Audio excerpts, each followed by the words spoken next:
Vikram lander और rover प्रज्ञान ये दोनों सूरज की रोशनी से चार्ज होते हैं। जैसा कि हम सब जानते हैं, पृथ्वी के समय के अनुसार चंद्रमा पर दिन और रात 14-14 दिनों के होते हैं।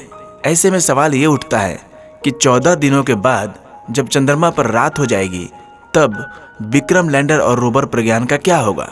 नमस्कार दोस्तों, स्वागत है आपका इन्फॉर्मेशन ओशियन हिंदी में।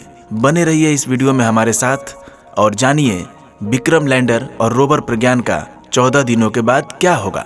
चंद्रयान 3 के विक्रम लैंडर ने 23 अगस्त को शाम 6:04 पर चंद्रमा पर लैंड किया।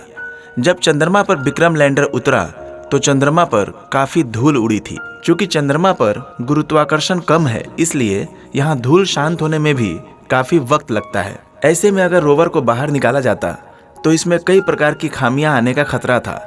इसलिए प्रज्ञान रोवर को विक्रम लैंडर के लैंड होने के करीबन 2.5 घंटे के बाद चंद्रमा की सतह पर निकाला गया।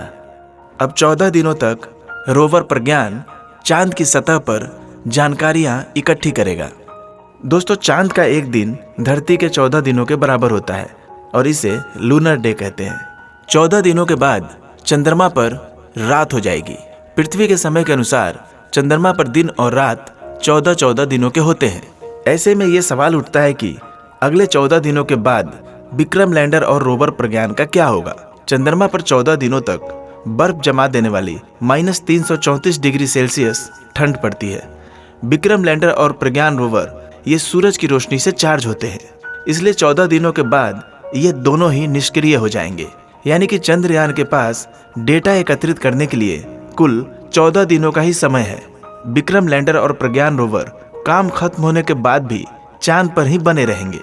विक्रम और रोवर प्रज्ञान सूरज की रोशनी से चार्ज हो सकते हैं। ऐसे में जब चांद पर 14 दिनों के बाद फिर से सूरज निकलेगा तो ये दोनों फिर से काम कर सकते हैं, बशर्ते कि 14 दिनों की बर्फ जमा देने वाली ठंड में इनके अंदर कोई खराबी ना पैदा हो। वैसे विक्रम लैंडर और रोवर प्रज्ञान को एक खतरा और भी है।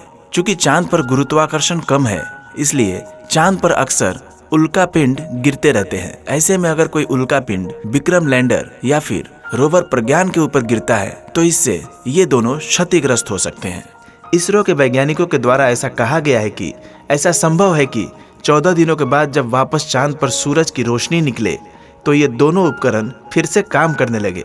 लेकिन इसके बारे में अभी निश्चित तौर पर कुछ कहना मुश्किल है और इसके लिए वैज्ञानिकों को 14 दिनों तक इंतजार करना पड़ेगा। उसके बाद ही ये पता चल पाएगा कि चंद्रमा पर 14 दिनों की रात के बाद विक्रम लैंडर और रोवर प्रज्ञान ठीक से काम कर पा रहे हैं कि नहीं। दोस्तों, अगर जानकारी अच्छी लगी हो तो हमारे चैनल को सब्सक्राइब करें, आपकी राय हमें कमेंट में बताएं और इस वीडियो को व्हाट्सएप, फेसबुक और दूसरे सोशल मीडिया के माध्यम से अपने दोस्तों को शेयर करना ना भूलें। जय हिंद।